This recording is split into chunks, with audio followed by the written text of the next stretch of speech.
காவிரியின் வெள்ளப்பெருக்கை தடுக்கவும் நீரை பயன்படுத்தி பாசன பரப்பை அதிகமாக்கவும் இந்த கல்லணை கட்டப்பட்டது. ஏறக்குறைய 2100 ஆண்டுகள் பழமையான இந்த கல்லணை இன்றும் காவிரி வெள்ளத்தை தடுத்து நிறுத்தி வருவதுதான் மிகப்பெரிய ஆச்சரியம். கல்லணையின் வயது 2100 ஆண்டுகள் என்பதை கேட்டு ஆய்வாளர்களும் சுற்றுலா பயணிகளும் இன்றும் வியக்கின்றன.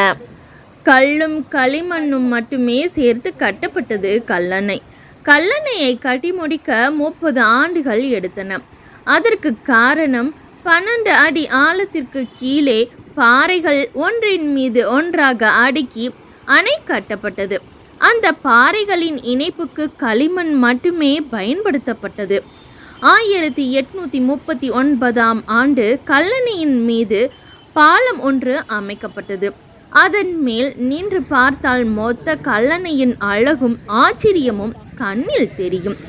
தினம்தோறும் ஏராளமான பொதுமக்கள் பல ஊர்களில் இருந்து வந்து கல்லணையை வியப்புடனும் ஆச்சரியத்துடனும் பார்த்து செல்கின்றனர்.